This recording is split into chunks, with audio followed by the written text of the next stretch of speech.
This video contains spoilers for The Witcher: Blood Origin. The ending of The Witcher: Blood Origin serves as a prequel to The Witcher Season 3, revealing the truth behind the conjunction of the spheres and another prophecy that is sure to have a profound impact on Ciri's life. Inspired by books and short stories by Polish writer Andrzej Sapkowski, Netflix's The Witcher series is set in a fantasy world filled with monsters. Its protagonists, Henry Cavill's Geralt and Frey Allen's Ciri, live in a time foretold by ancient prophecies, and they will pay a terrible price to make those prophecies come true. Netflix hopes to turn The Witcher into a massive franchise, and spin-offs like The Witcher: Blood Origin are a crucial part of the streaming giant's plans. The main story of The Witcher: Blood Origin takes place 12 years before the events of the main series and begins with Geralt's friend Jaskier learning the forgotten history of the continent after an encounter with a mysterious and powerful storyteller who claims transcend time and space. She tells Dandelion the story of 7 fearless adventurers who worked to overthrow the last Golden Elf Empire, and whose battle against the ruthless wizard Balor unwittingly tore the fabric of the universe apart. The latest episode of The Witcher: Blood Origin reveals the truth about the conjunction of the spheres and the origin of the first Witcher. The first wizard is created from the blood of monsters. The Golden Empire was founded through an unholy partnership between Lenny Henry's sorcerer Balor and Muram Mac's Princess Merwin, with Balor successfully taking control of an otherworldly monster. An accident of one of the monoliths leaves the Seven with the corpse of another creature,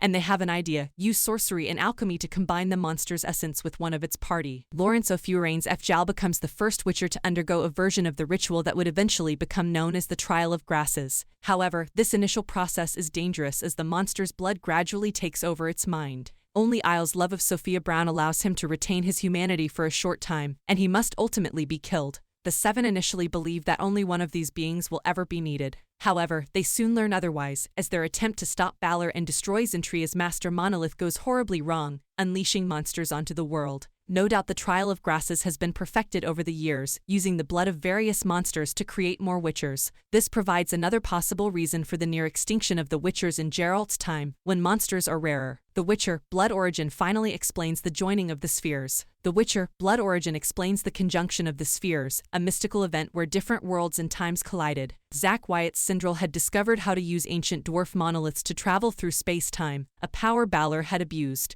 Weighed down with guilt and a heavy sense of responsibility, Sindral set out for Zentria to attack the master monolith, but arrived too late. Balor had imbued himself with the chaos magic of other worlds. In desperation, Sindral bound himself and Balor to the master monolith in a power circuit, combining the Order's own magic with Balor's chaos. The result was destructive, with the master monolith shattered.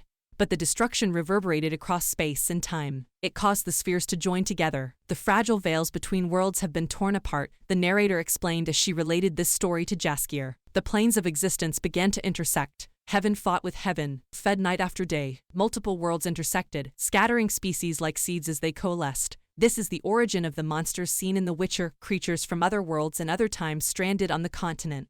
It is also the origin of mankind, for humans too have been transported to the continent by the conjunction of the spheres, and the elves, who long since snatched the continent from the dwarves themselves, will soon be displaced by these newcomers. Human wizards have an affinity for chaos and control the magic of other planes now left on the mainland. The Witcher: Blood Origin reveals some of the secrets of the Elder Blood. The Witcher: Blood Origin also reveals the history of Elder Blood. Fjal and Isle sleep together after she becomes the first Witcher and she bears children. The implication is that his bloodline, the one that contains chaos magic from an otherworldly creature, is actually the Elder Blood discussed in detail in The Witcher. Sometime after the conjunction of the spheres, the elven witch Lara Dorren, believed to be one of the descendants of Fjal and Isle a generation or two away, falls in love with a Cintran king. Thus, the Elder Blood is part of the Cintran bloodline, ultimately manifesting in Ciri. The true power of Elder Blood is still a mystery. It is possible that the power came from the combination of elven magic and chaos magic from the creature whose blood was used to strengthen Fjal. If so, then those of the Elder Blood are magically tied to the events that tear the fabric of the universe apart. Ciri might even be a living replacement for the control monolith that was destroyed in Zentria. Iflin's new prophecy bodes ill for Ciri. Prophecy shapes Ciri's life, and The Witcher: Blood Origin is pretty much forgotten. She too is voiced by Iflin. The time of the spheres has arrived, explains Iflin. Eansaid got lost in the sky, adrift in time, always looking for love, lost and left behind.